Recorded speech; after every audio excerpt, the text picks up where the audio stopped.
Last week, YouTuber Mary Spender posted a self-described rant where she raised several concerns about the current state of the music industry. She passionately attacked the major music labels on a number of fronts, and she made some extremely valid points. However, as much as I respect Mary, I believe she was dead wrong in this rant. Attacking the labels has become one of the hallmarks of her personal brand, and she uses her platform to amplify those attacks. Sadly, I believe all she's doing is misleading her fans and supporters while not doing anything at all to solve the problems she spends so much time railing against. Even more sadly, she's far from being the only one mounting these types of attacks against the labels. I decided to make this video to answer the one question that she and everyone else refuses to answer. If music labels are so clearly evil, then why do they still exist? I'll give you my simple answer first, and then you don't even have to watch the rest of this video if you don't want to. The reason the money-grubbing, corporate, greed-fueled, villainous labels still exist is because there are two powerful groups of people in the music industry that are even more greedy than they are: the fans and the artists. That's the simple, hard truth that no one seems to want to admit. I'm not saying that we should let the labels off the hook or give them a free pass. That part of the music industry clearly has been broken for a long time and desperately needs to be fixed. I have no argument with that assertion. However, to blame the labels for all of the evils in the music industry is naive at best and self-destructive at worst. I won't get into the greed of music fans in this video because that probably deserves its own future video.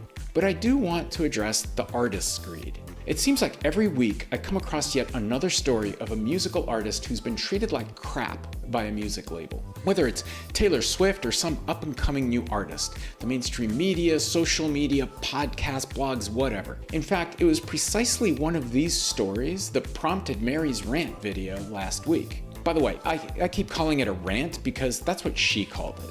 I guess to distinguish it from her more typical, well-researched and polished video essays or commentaries or documentaries, which are all excellent and very professional. My problem is not with these stories because, like I said, I recognize that the music label's business practices are broken and need to be fixed. My problem is with the fact that none of the artists seem to take responsibility for their part in creating the situation. None of them hold themselves accountable for the consequences of their own decisions. While it's certainly inexcusable that a label treated them like crap, the fact is that the only reason an artist is in that position to begin with is precisely because they signed a deal with a music label. If they had never signed the deal, then they never would have been in the position to be treated like crap. Every time I hear a story like this, I feel like yelling at the artist. You made the decision to sign the deal, so you have to accept the consequences. Stop blaming the freaking label. I know this sounds harsh. I know it sounds like I'm victim shaming. I know it sounds like I'm implying that the artists somehow asked the labels to abuse them. That's not what I mean at all. What I'm saying is this: if you're an adult musician in the 21st century, I refuse to believe that you've never heard any of the stories about artists being mistreated by labels. This means that you knew the risks of signing that deal. Maybe you didn't want to believe those stories. Maybe you thought it would never happen to you. Maybe you were swayed by how nicely those label execs were treating you before you signed. Maybe you were not business savvy or didn't have a lawyer or anyone else to help you review the contract. And maybe you just didn't understand all of the terms in the contract even after someone you trusted explained them to you because, let's face it, after all, you're a musician, not a lawyer, right? I get all of that. However, if that's the case, then you should not have signed the contract. So why did you sign it? I'll tell you why. Because you're greedy. Now, I know this word has negative connotations, but I'm talking about greed in the general sense. The intense desire for something. At its most basic, and to paraphrase Gordon Gekko, greed in all its forms is good. You signed that deal because the label promised you something you wanted so badly that you were willing to do anything for it. They promised you success. They promised you fame, fortune, maybe even power. They promised to make you a global megastar. They promised to make all of your dreams come true, and you believed them. So you signed the contract. Please, let's make sure we recognize that artists got themselves into these situations willingly and voluntarily. Just like we can't give the labels a free pass to treat artists poorly, we also shouldn't give artists a free pass to avoid accountability.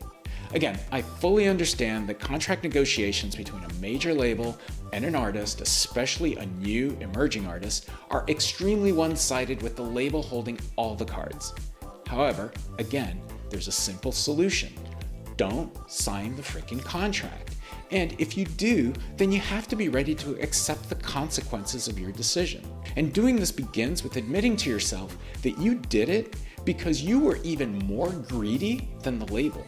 Because you probably wanted to be a star more than the label wanted you to be a star. Since you have only one of you, while the label has hundreds like you, and they just need one of you to make it big. Now, I'm guessing that this video will not make me very popular among artists or even among fans, and it certainly won't keep me in Mary's good graces. However, I'm just as committed as she is to fixing the music industry to make life better for artists and for fans. I just believe that we as a global music community can't take any positive steps in that direction unless we first admit the root cause of the problems we're trying to fix. Yelling at the labels is counterproductive, so we should just stop it already. Instead, we should take a good long look in the mirror. Then, and only then, will we be ready to create a new music ecosystem that works for everyone and treats everyone fairly, humanely, and with respect. I'm Guillermo from Fortivo Music. Thanks for listening to my rant.